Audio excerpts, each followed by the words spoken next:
आज हम बात करने वाले हैं हनुमान जी की उड़ने की गति क्या है। विज्ञान के शोध से भले ही आज कई रहस्यों के बारे में पता चलता है, लेकिन श्री रामचरितमानस में विज्ञान से पहले ही कई रहस्य लिखे जा चुके हैं। आज वैज्ञानिक शोध से पृथ्वी से सूर्य की दूरी, ग्रहों की गतियां, चाल आदि के बारे में पता लगाया जा चुका है। लेकिन हनुमान चालीसा में वैज्ञानिकों के पता लगाने से पहले ही पृथ्वी से सूर्य की दूरी के बारे में बताया जा चुका था। पवन पुत्र महाबली हनुमान, जो कि हवा में भी उड़ सकते थे क्योंकि उनमें वानर गुण था। भगवान हनुमान लंबी लंबी छलांगे भी लगा सकते थे। लेकिन अहम प्रश्न यह है कि हनुमान जी जब हवा में छलांग लगाते थे तब उनकी स्पीड या गति कितनी होती थी। हनुमान जी के उड़ने की गति का अंदाजा इससे लगाया जा सकता है कि रात 9 बजे से 12 बजे तक लक्ष्मण और मेघनाद के बीच युद्ध हुआ था। जब मेघनाद द्वारा लक्ष्मण जी को बाण लगा तो वे रात के करीब 12 बजे मूर्छित हो गए थे। इसके बाद हनुमान जी रावण के भाई विभीषण के कहने पर सुषेण वैद्य को करीब रात्रि 1 बजे लंका से लेकर आए थे। सुषेण वैद्य ने लक्ष्मण जी की जान बचाने के लिए हिमालय के पास द्रोणागिरी पर्वत पर 4 तरह के औषधियों को सूर्योदय से पहले लाने को कहा। करीब रात 1:30 बजे हनुमान जी औषधियां लाने निकल गए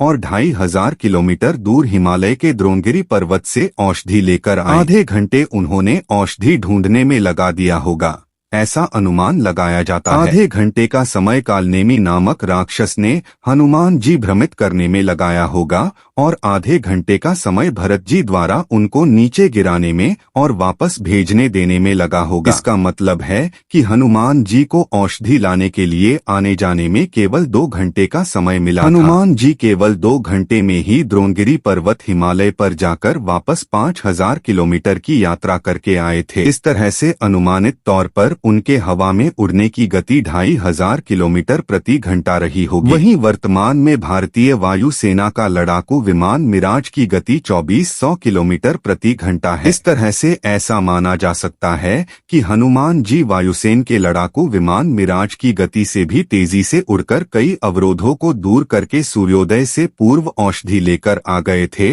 हनुमान चालीसा के अनुसार हनुमान जी के उड़ने की गति। हनुमान चालीसा के दोहे की इस पंक्ति जुग सहस्त्र योजन पर भानु लील्यो ताहि मधुर फल जानू में उनके उड़ने की गति के बारे में बताया गया है। इस दोहे का अर्थ है कि हनुमान जी ने 1 युग सहस्त्र योजन की दूरी पर स्थित भानु यानी कि सूर्य को मीठा फल समझकर खा लिया था। इसके अनुसार प्रति सेकंड हनुमान जी हवा में उड़ने की गति। वैज्ञानिकों द्वारा यह बहुत पहले ही पता लगाया जा चुका है कि किसी भी चीज को पृथ्वी से किसी दूसरे ग्रह, केवल चंद्रमा को छोड़कर तक जाना हो तो उसे पृथ्वी के गुरुत्वाकर्षण ग्रेविटेशनल फोर्स से मुक्त होना होता है और इसके लिए पलायन वेग एस्केप वेलोसिटी का होना जरूरी है। क्योंकि स्पीड नहीं हुई तो वह चीज पृथ्वी के गुरुत्वाकर्षण में बनी रहेगी और पृथ्वी के चक्कर लगाती रहेगी। अंतरिक्ष विज्ञान के अनुसार पृथ्वी के गुरुत्वाकर्षण से बाहर निकलने के लिए किसी भी चीज को कम से कम 11 किलोमीटर मीटर प्रति सेकंड की स्पीड से उड़ना जरूरी होता है। ऐसे में हनुमान चालीसा के दोहे जुग सहस्त्र योजन पर भानु लील्यो ताहि मधुर फल जानू में बताया गया है